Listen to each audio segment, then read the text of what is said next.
बिस्मिल्लाहिर्रहमानिर्रहीम। अस्सलाम वालेकुम जी। तो नाज़रीन, क्या हाल है? अगली एपिसोड में खुश आमदीद। अब तक आपके तमाम इंतज़ामी अमूर जो हैं वो तकरीबन कंप्लीट हो चुके हैं। अब हम शुरू करने जा रहे हैं मेन उम्रा। तो मेन उम्रे पे जाने से पहले आपको किन किन चीज़ों की ज़रूरत होगी, कौन कौन सी चीज़ें आपने अपने साथ सऊदी अरब लेके जानी है। हमने उन तमाम जो सामान आप साथ लेके जाएंगे उनकी एक लिस्ट बनाई है। तो हमारे साथ मौजूद हैं हज उम्रा के मास्टर ट्रेनर मुनीर हुसैन हलल साहब।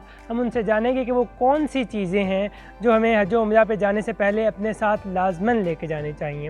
ये तो सर, अस्सलाम वालेकुम रहमतुल्लाहि व बरकातुहू। वालेकुम अस्सलाम वरहमतुल्लाहि वबरकातुहू। अल्हम्दुलिल्लाह रब्बिल आलमीन वल आक़िबतुल मुत्तक़ीन वस्सलातु वस्सलामु अला सय्यिदिल अंबिया वल मुरसलीन अम्मा बाद फ़अऊज़ु बिल्लाहि मिनश शैतानिर रजीम बिस्मिल्लाहिर रहमानिर रहीम।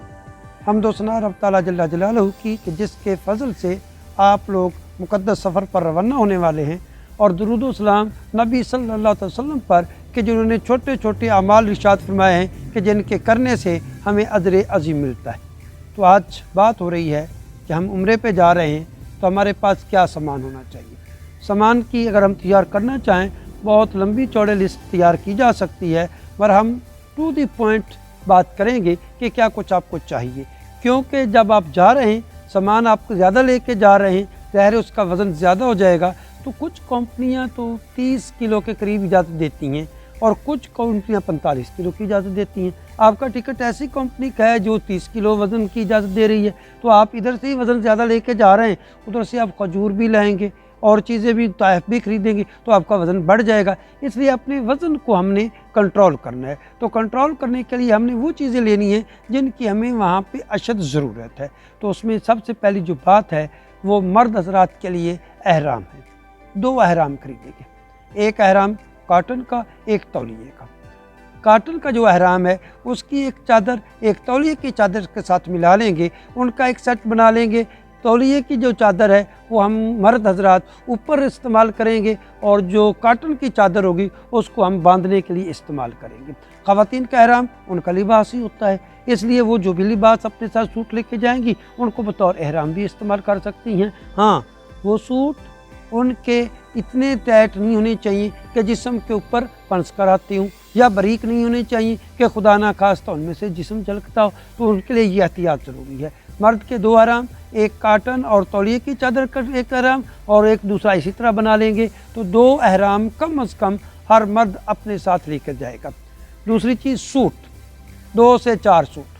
जितने दिन आप वहाँ रहना चाह रहे हैं उसके मुताबिक 2 से 4 सूट अगर आपके पास होंगे तो आप उनको इस्तेमाल कर सकते हैं। वहाँ धुलाई करवा सकते हैं, धुलाई खुद कर सकते हैं और फिर उनको चेंज भी किया जा सकता है। शूज़, ख़वातीन तो कोई भी जूता साथ लेकर जा सकती हैं। मर्द हज़रात उनके लिए जूतों की 2 किस्में हैं। अहराम के दौरान वो कैंची नुमा चप्पल पहनेंगे, कैंची चप्पल जिसको कहते हैं। अहराम के दौरान जब अहराम हमने बांधना है, उम्रा की नीयत करनी है, हज की नीयत करनी है, तो उस वक्त हमारे पास पाँव की उभरी हुई जो हड्डी है उसको नंगा रखने वाला जूता हमने इस्तेमाल करना है। तो वो अमूमन आमतौर पर कैंची नुमा जो जूता है, कैंची नुमा चप्पल जो है उसको इस्तेमाल किया जा सकता है। उसके अलावा किसी वक्त बाकी दिनों में आप बाकी सफ़र के दौरान आप जो भी जूता पाकिस्तान में रहते हुए आसानी से आप पहन कर आपको चलने में आसानी होती है, आप उसको इस्तेमाल कर सकते हैं। तो कम से कम 2 कैंची चप्पलें आपके पास होनी चाहिए कि खुदा ना खास्ता एक गुम भी हो जाए तो दूसरी काम आ सके। वहाँ पे एक ये रूटीन भी चलता है, आपकी गुम हो गई कोई नहीं किसी की उठा ले, नहीं, ऐसा नहीं करना, ये गुनाह है। और वहाँ अगर एक नेकी 1 लाख के बराबर है तो एक गुनाह भी 1 लाख के बराबर है। आपकी चप्पल खुदा ना खास्ता गलती से कोई उठा ले गया या गुम हो गई है तो आपके पास अपनी चप्पल होनी चाहिए या बाज़ार से ख़रीद लेनी चाहिए। इसके अलावा जो जूते आप इस्तेमाल करते हैं वो आपके पास हों। जूते हरम में अलमारियों में रखने के लिए या कभी आपके हाथ में है, जहाँ आप जाकर बैठेंगे हरम में, मक्का मुकर्रमा में, मदीना मुनव्वरा में, वहाँ पे अलमारियाँ पड़ी होती हैं, उनमें रखने के लिए जूते रखने का थैला होना चाहिए। थैले में डालें, जहाँ आप जाकर बैठते हैं उसी नज़दीकी अलमारी में रख दें, वापसी पे आप उसको उठा लें। शूज़ के बाद बैग, 3 किस्म के बैग ज़रूरी हैं।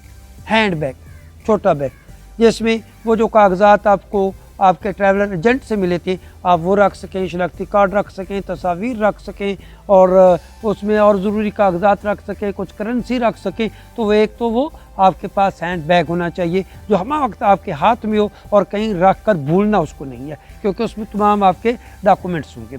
दूसरा, स्कूल बैग, ऐसा बैग जैसा वे स्कूल के बच्चों के पास होता है, जिसमें तकरीबन 8 किलो वज़न वो आपको लेकर जाने की और लेकर आने की इजाज़त होती है। वो बैग हो, उसमें आप अपना एहराम रख सकते हैं, अपना जूता इजाफ़ी वो रख सकते हैं, या और कुछ कागजात जो वो रख सकते हैं। और तीसरा, बड़ा बैग, जिस बैग में कम से कम 25 से 30 किलो वज़न आ सकता हो, वो बैग हो जो आप जमा करवाएंगे जाते हुए भी, वापसी पर भी। तो 3 किस्म के ये बैग जो हैं ये आपके पास होने चाहिए।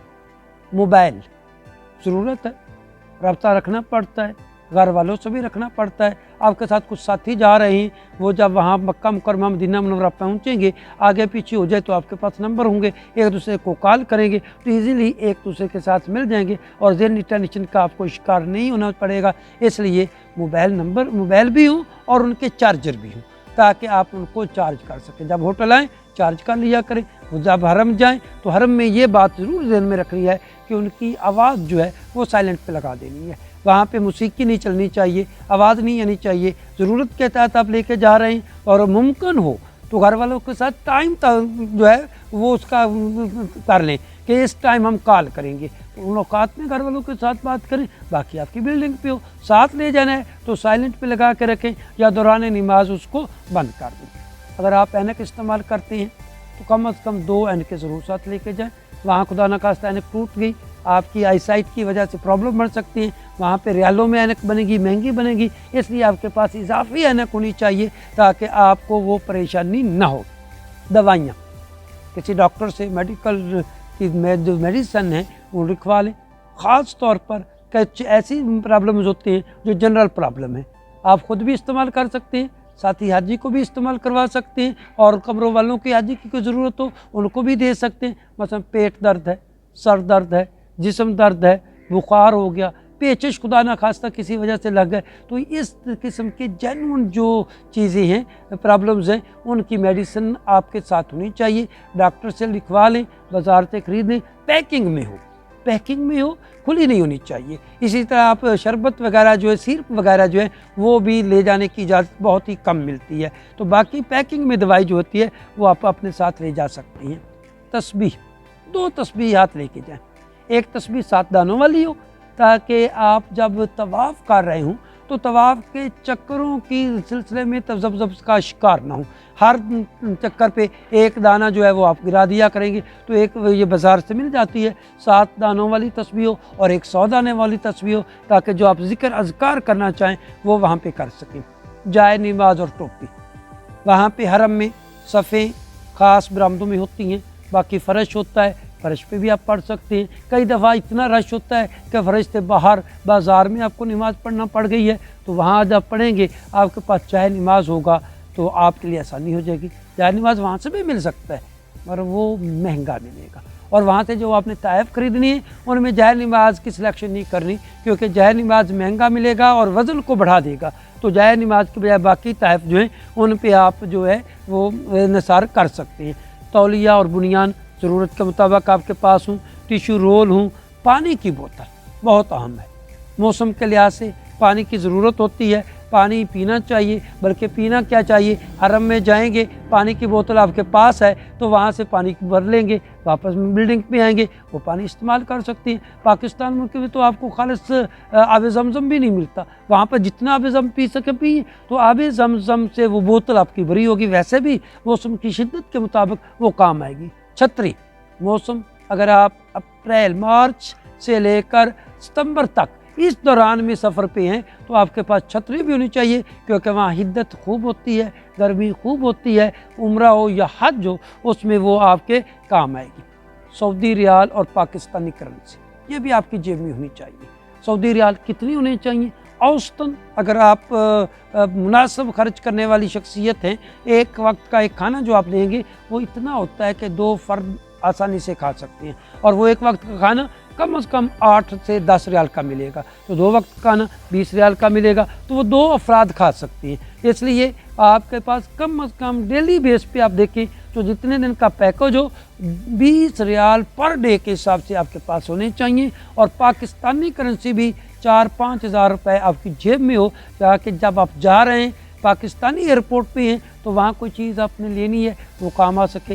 वापस पहुँचे पाकिस्तानी एयरपोर्ट पे वो काम आपके आ सकते। आपके रियाल ख़त्म हो गए, करेंसी मौजूद है, वहाँ पे आप उसको चेंज कर सकते हैं। तो इस तरह से ये कुछ चीज़ें थी जो बहुत इम्पॉर्टेंट हैं, अहम है, जो हमें वक्त आपके पास होनी चाहिए, उनका जिक्र किया है। इसके अलावा भी कोई और चीज़ जो मैं जिक्र नहीं कर पाया हो सकता है आपके लिए अहम हो, जैसे शुगर का कोई मरीज़ है, शुगर की मेडिसिन उसके लिए ज़रूरी है तो वो अपने साथ ले जा सकता है। तो इस तरह की बाकी चीज़ें भी आप अपने साथ जो लेना जाना चाहें, जिनकी ज़रूरत हो या जिनके बारे में आप पूछना चाहें, वो आपको नंबर जो आप दे दिया जाएगा व्हाट्सएप पे, आपका जी चाहे तो वहाँ पे आएँ, फ़ोन पे आएँ, वो आपको उसके हवाले से मशावरत जो है वो की जा सकती है। रब तआला जल्ल जलालहू अपने फ़ज़ल से हमारी ये मेहनत कबूल करे और हमें अजर अज़ीम अता फरमाए।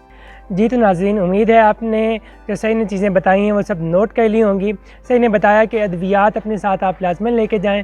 तो इंशाल्लाह हम बहुत जल्द ही एक स्पेशलिस्ट डॉक्टर को लेके एक प्रोग्राम करेंगे जिसमें जो अद्वियात आपने साथ में लेके जानी हैं वो उनका जिक्र होगा, वो आप नोट कर लीजिएगा और उन अद्वियात को किसी डॉक्टर के पैड पे लिखवा के उन पे मोहर लगवा लीजिएगा ताकि आपको एयरपोर्ट पे किसी भी किस्म की तंगी का सामना ना करना पड़े।